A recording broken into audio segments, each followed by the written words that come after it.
In the first part of our Utility Trilogy, we're going to talk about reclaiming your skill. Why we must fix what we break to reclaim our agency. We'll have a little theme, probably touching on anti-consumerism as a form of a mental discipline. I'll give you a scenario, or maybe two or three. What do you do if your lawnmower doesn't start? What's your reaction if your dryer stops spinning or heating? The coffee maker doesn't work like it's supposed to. Do you have just frustration and you just open an app so you can buy a new one? Or are you curious why it doesn't work? Do you want to try to fix it? Do you want to know how to fix it? So I'm talking about skill. I think we're becoming too lazy trying to figure out how things work. I don't think we're probably apathetic. We're getting to a point where we just throw stuff away because we can just replace it. I don't know. I don't want to be just a consumer. I want to be in control, maybe more of my environment. I think it's a curiosity that we've lost, or newer generations have lost. It's becoming almost like magic. If I can recall the story, I think it's a Canticle for Leibowitz.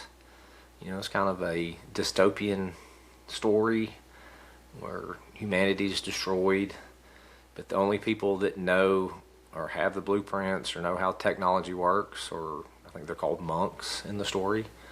So just the normal citizen doesn't know. I don't think they care, but everything is basically magic.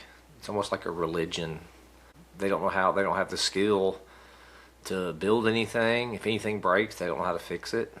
It brings me back to an older podcast where convenience is the enemy of competence. Convenience is not bad. I want to put emphasis on that. But the convenience that we take for granted is probably allowing us to lose our skill.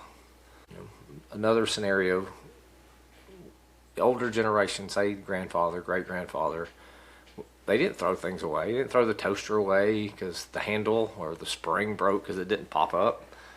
There's probably a bigger understanding of maybe the physics, or I say mechanics, of how things work.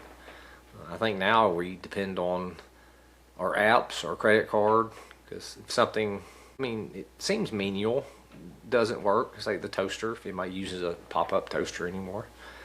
We just use the credit card, buy a new one, throw the other one away. That's very anti-sustainable. It's outsourcing. I guess we're just outsourcing our currency to fix our problems. That's why I want to talk about the skill. How we're losing skill.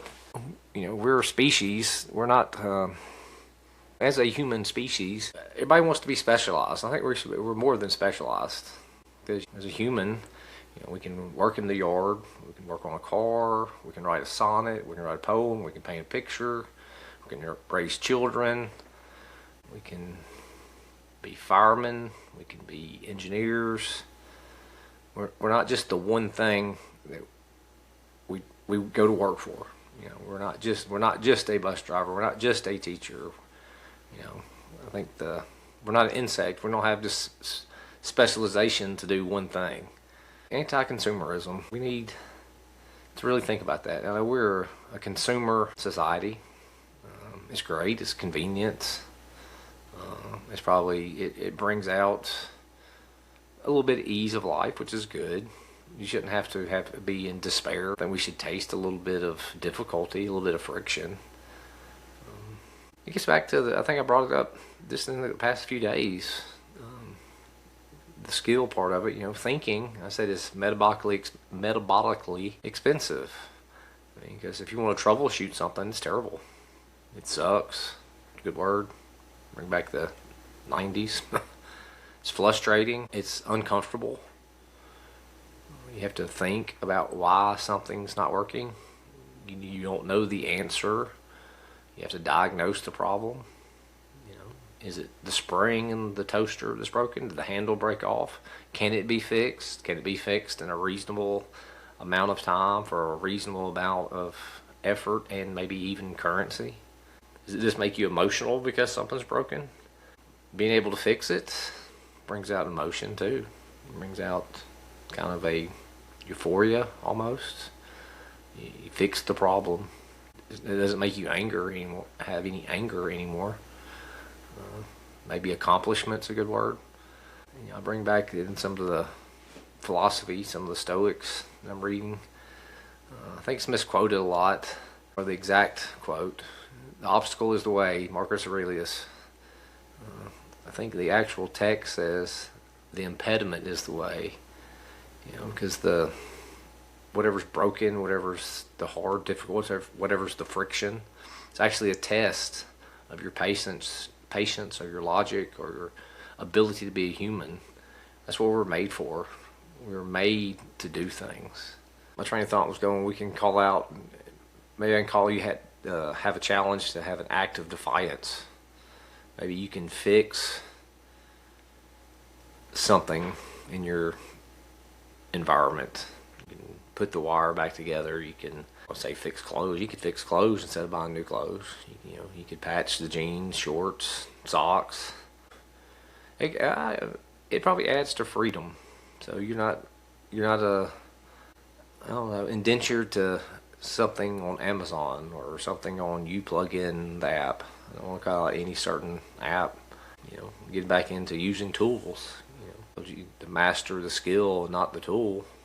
That's where we need to master our skill. We're losing that skill. I've got notes on both pages here, or both monitors.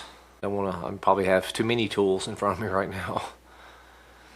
So here's the challenge for the first part of the first chapter, the trilogy of utility. We need to regain our skill. We need to maybe find something, fix it, not replace it. Try not to just call a guy to fix it. We can use this platform that some of you are watching on YouTube. You can watch videos. You can see how most things are removed, repaired, replaced. You can watch the video, struggle through it, then you can fix it. So it helps you reclaim a utility where you can actually maybe own the property instead of just being a user of the property. Don't just fill landfills because something doesn't actually work and you just want to stop and replace it. Let's try to repair it. Let's understand how it works instead of let's actually own the thing. Otherwise I would say maybe you're just renting or leasing it from the landfill, because if it breaks, that's where it's going to go. It's a kind of a mental workout to troubleshoot something. I don't know. It's becoming a lost art, like troubleshooting or using a flow chart. Because first of all, you have to admit you don't know the design, or I don't want to say design, the order of operation's a better word. Order of operation. You don't understand it. You may have to look it up. That's fine. Don't quit and just buy a new one. Just try to understand it, see if you can fix it, build some utility, build some freedom, some independence. Sovereignty is a great word, building some sovereignty. I don't seem like I'm meandering a little bit. That's the usual old school Sunday smoke. Meandering and a little philosophy sprinkled in there. All right, so this is at least chapter 1 of the first episode, the skill of the utility of skill. So stay tuned, hang in there. Until I see you again, I won't see you, and hopefully I can blend all this stuff together and it looks awesome.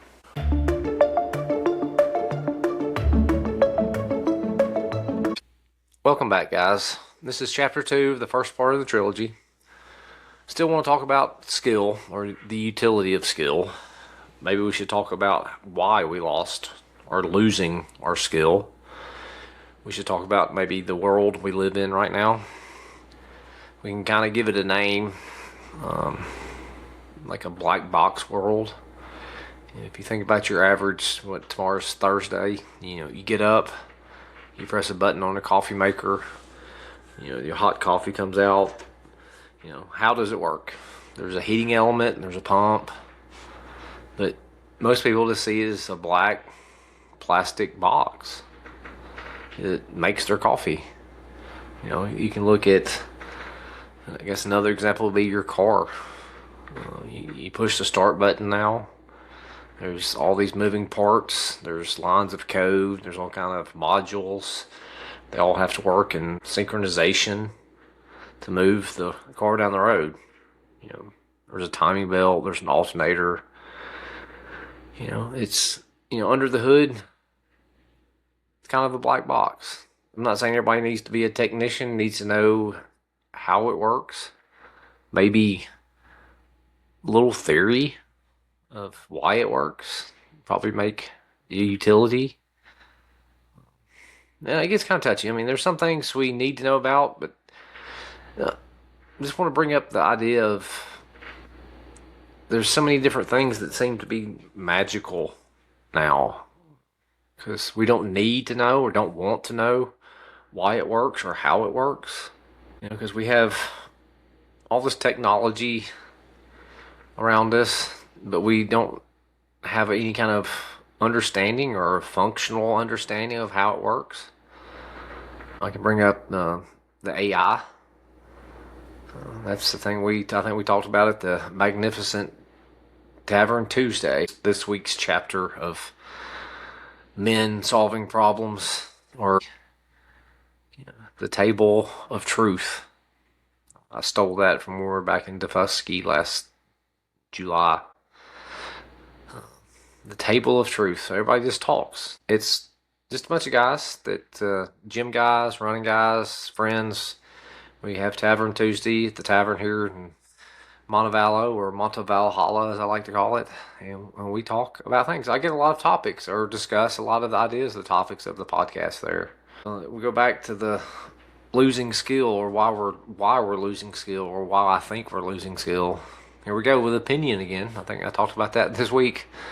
I talked about the story of a canonical for Leibowitz, where the technology becomes almost like magic or religion. It's kind of what I'm like alluding to when I call it the black box world. Because we have all these tools that we're not the master of the tool. The tool, I think we're more of a servant of the tool. Think about your phone, your device. You can look at maybe this stuff here. This is a great tool. I know how it works. I was fortunate enough to grow up in the era of, I used to build these things. I used to build PCs. Back when you could go to the store over on Lorna Road, buy all the pieces and parts and build your own device. I knew how it worked. I knew what to add to get this graphics card or this motherboard. I had to have this amount of memory. I could add memory to make it better. Now, if this quits working, the PC, the magic little box, the device, the notebook, the tablet, I'm afraid we just replace it now. We don't want to work on it. It's probably not cost effective to work on it. That's kind of part of the society problem, maybe. But we're not the master of the tool anymore. We're the servant of the tool. We kind of hope that the magic just works. It happens. But as long as the box is working, that's good. Life, yeah, cool. Life is good. That's a good logo. I actually have a lot of their stuff. I really like it. It's convenient. Well, there's a problem with it. It gives you. This could be probably maybe not a good friction. I keep talking about we're built for friction. The impediment is the way. But if it quits working, what happens? Do you feel helpless? The black box doesn't work. The magic's broken. If the magic quits working, what are you left with? Are you an able person anymore? Or are you just helpless, standing in front of maybe like a child, a broken toy? I guess I can give you another scenario. What if the Wi-Fi goes out? Is there a panic set in your household? Because of the inconvenience, which I've talked about many times and brought up again. Is it just because the power's out? Is it because the network's down? Is it because it's new updated software? I don't know if I've talked about it before on the previous podcast. I use Starlink And there was a time a couple of months ago that the network actually went down. They were uploading new software for convenience, for technology. They were adding, I forget which company it is, for cell phone coverage. And the internet went down. So people lost their Wi-Fi. They lost their satellite connection to the World Wide Web, and it was amazing. It was I lost it. I think I noticed I lost it because I fired up this PC, and then I couldn't get into, because everything's cloud based. I couldn't get into the software probably for the podcast. So I went to the black box of the sewer in your pocket to look, and I went to, what's it called, X now, not Twitter. Same company as the Starlink. And the amount of people that were complaining, which I'm anti-complaint, remember that, uh, about the lack or the inability to use their Wi-Fi or internet connection. I mean, it caused chaos to them. They were helpless. They couldn't do what they needed to do. Which I understand. It's part of the world we live in. We're all connected to this way, but I don't want to feel like a helpless because something doesn't work, because like I talked about in the Leibowitz, the mechanical for Leibowitz thing, it's magic, because then you're at the mercy. You're at the mercy of the monks that have the blueprints. You don't have a plan B. There we go. They all kind of, hopefully all these podcasts can go together. What's your plan B? Because if you don't have the ability to use your Wi-Fi, what's your plan B? Can you still do what you need to do? But I don't want that feeling to just become in as like an absolute helplessness. Because if you don't have a skill, I guess you could say that's, you're paying, I don't know, how would you say it? You have to pay this, a tax you're paying for living with a black box if you don't have the skill. You mean the black box is the only way you can use? It's like you're relying on the tool, not your mastery of skill. So if you don't know what's going on inside said box, the magic black box, you actually don't own the box anymore. Um, the box is kind of your master. It becomes your, I don't want to say it becomes your desire, but you're not free of that box if you don't know how it works. You have to think about it. What's inside the box? It's not convenient to think that way. It's expensive, takes time, it's difficult, it's annoying, causes anxiety. You know, do you need to know how the circuit board works or the engine in your car works? Maybe just the theory. It's kind of what I want to bring up. It's like, because we're not specialized, we're a capable species. We should be able to do a lot of things. So we should try. So I just want to dig into that a little bit more, or expound a little bit more on that in this chapter. I call this the second chapter of episode 1 of the trilogy of utility. We can kind of dig into, maybe in chapter 3. If I do a chapter 3, maybe in chapter 3, maybe we can dig into how do we get so comfortable knowing so little about the things that we use that build our convenience, build our, I don't know how you would say, it's like our indentured servitude to technology. We want to use our mental utilities, mentalities like this. That's my question. Let me leave it with a question for everybody. How do we get so comfortable knowing so little about the things that we use? So let's keep our skill, or let's don't lose our skill. Let's work on not losing our skill. Let's build our skill of utility.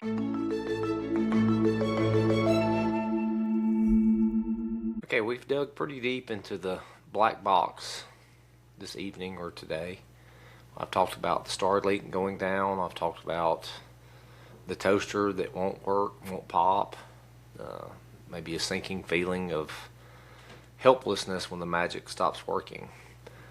And that's really the choice we have to make after talking about, maybe listening to this. You have two options. One option is you stay comfortable. You keep treating technology like a religion that you don't understand. You keep outsourcing your problems to an app or to credit card. That's easy. It's convenient. But you pay a tax maybe for that convenience as you're becoming the servant of the tool. Option 2 is a little more expensive. It's a path of friction. It means if your Wi-Fi goes down, you don't panic. You have a plan B.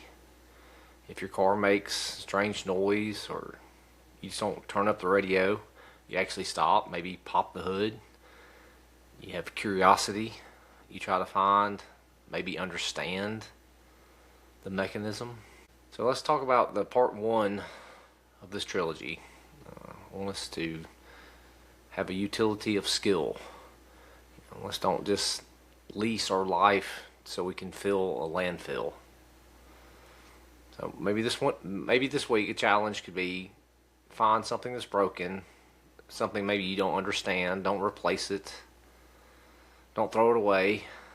Like, look at it,